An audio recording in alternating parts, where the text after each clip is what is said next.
Congress BJP మధ్య చీకటి ఒప్పందం ఉందన్నారు బీఆర్ఎస్ ఎమ్మెల్యే పల్లా రాజేశ్వరరెడ్డి. ఇవాళ ఆదిలాబాద్ లో ప్రధాని మోదీ సభతో ఈ విషయం స్పష్టమైందన్నారు. మోదీ రేవంత్ బంధం బడేబాయి చోటేబాయిలా ఉందన్నారు. గతంలో తమ సర్కార్కు ఎఫ్ఆర్బీఎం పరిధిపై ఆంక్షలు పెట్టిన మోదీ సర్కార్ రేవంత్ రెడ్డికి మాత్రం 13,000 కోట్లు అప్పులు చేసేందుకు అనుమతించడం వారిద్దరి మధ్య ఒప్పందాన్ని స్పష్టం చేస్తోందన్నారు. చాలా వరకు గవర్నర్ గారిని మిగతా వాళ్ళందరినీ కూడా మేము అందరం కూడా కలిసిపోయి ఉన్నట్టే ఉందని చెప్పారు. వాస్తవమే. ఇవాళ బీజేపీకి చెందిన గవర్నర్ గారు భారత రాష్ట్ర సమితి ప్రభుత్వం యొక్క కేబినెట్ ఆమోదించిన 2 ఎమ్మెల్సీలను నామినేట్ చేయాల్సింది రాజకీయ రంగు పులిమి, వాళ్ళు రాజకీయ పార్టీలకు చెందిన వారని చెప్పి ఇవాళ దాసోజీ శ్రవణ్ కుమార్ని అదేవిధంగా సత్యనారాయణ గారిని రిజెక్ట్ చేశారు, పక్కన పెట్టారు, తిప్పి పంపారు.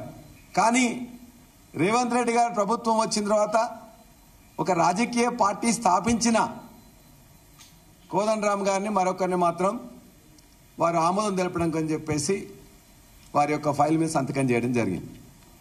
అంటే ఈ ద్వంద్వ ప్రమాణాలు దేన్ని సూచిస్తున్నాయి? ఇవాళ బీజేపీ కాంగ్రెస్ యొక్క చీకటి ఒప్పందాన్ని తప్ప మరొకటి కాదు. ఈ ఎన్నికల ముందు ఇంతకుముందు చాలా తక్కువగా రహస్య ఒప్పందాలు ఉండేది. ఇవాళ మాత్రం బయటికే వారిద్దరు మాట్లాడిన తర్వాత వాళ్ళ ముఖ కవలికలు, వాళ్ళ యొక్క సంతోషం చూస్తున్నట్లయితే బీజేపీ కాంగ్రెస్ యొక్క చీకటి ఒప్పందం తెలంగాణలో ఇవాళ బయటపడింది. ఇవాళ వారు మాట్లాడుతూ చాలా వరకు గవర్నర్ గారిని మిగతా వాళ్ళందరినీ కూడా మేము అందరం కూడా కలిసిపోయి ఉన్నట్టే ఉందని చెప్పారు. వాస్తవమే. ఇవాళ బీజేపీకి చెందిన గవర్నర్ గారు భారత రాష్ట్ర సమితి ప్రభుత్వం యొక్క కేబినెట్ ఆమోదించిన 2 ఎమ్మెల్సీలను నామినేట్ చేయాల్సింది రాజకీయ రంగు పులిమి, వాళ్ళు రాజకీయ పార్టీలకు చెందిన వారని చెప్పి ఇవాళ దాసోజీ శ్రవణ్ కుమార్ని అదేవిధంగా సత్యనారాయణ గారిని రిజెక్ట్ చేశారు, పక్కన పెట్టారు, తిప్పి పంపారు.